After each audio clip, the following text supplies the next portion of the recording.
이제 M트렌드 쌩쌩 뉴스를 네이버 오디오 클립, 팟빵에서도 들으실 수 있습니다.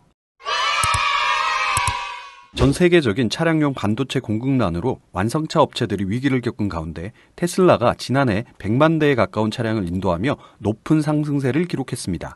테슬라가 지난해 전 세계에서 인도한 차량은 93만 6천여 대로 1년 새 87% 증가한 수치이며 특히 지난 4분기에 30만 대 이상을 고객들에게 인도해 창사 이래 최대 분기 실적을 기록했습니다. 이에 대해 미 경제방송 CNBC는 테슬라가 반도체 공급망 부족 현상 속에서도 중국 상하이 공장 생산을 확대하고 미국 내에서는 소프트웨어 기술을 이용하거나 일부 부품을 제거해 반도체 부족 현상을 극복했다고 전했습니다. 올해부터 전기차 구매 보조금이 축소되고 보조금 지급 기준도 상향됩니다. 한국자동차산업협회는 달라지는 자동차 관련 제도를 환경, 세제, 안전, 관세 부문으로 정리해 발표했습니다.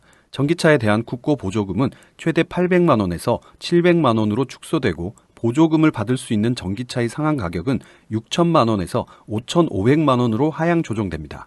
또 전기차 충전 이용 요금은 비싸집니다. 1몰 이후에는 충전 기본 요금의 25%, 이용 요금의 10%를 할인해 주던 혜택을 받을 수 없게 되며 이 밖에도 차량 내 좌석 안전띠 경고 장치 설치와 작동 기준, 보행자 보호 기준 등이 개정돼 새로 시행됩니다. 현대차 그룹이 2025년 출시를 목표로 진행해왔던 제네시스 수소차 프로젝트를 중단했습니다. 현대차는 제네시스 수소차에 탑재하기 위해 개발 중이던 3세대 수소연료전지의 개발 성과와 연구 진척도가 당초 목표에 한참 미치지 못한다는 결론을 내린 것으로 전해졌습니다.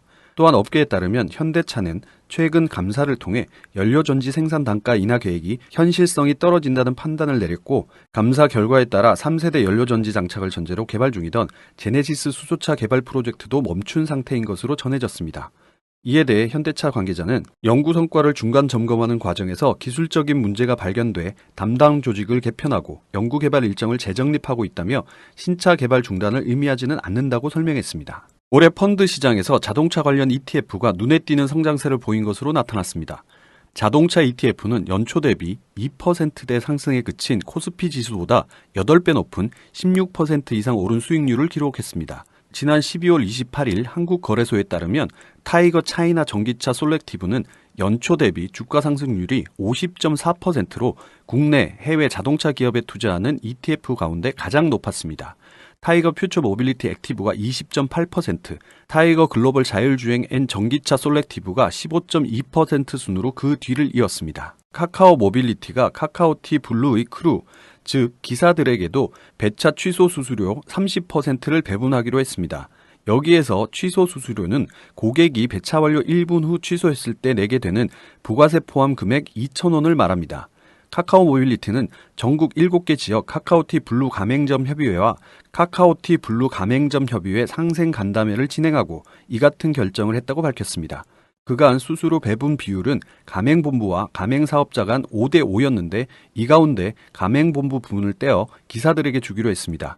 다만 기사들에게 주는 배분액은 포인트로 지급합니다. 지금까지 주간 쌩쌩 뉴스였습니다.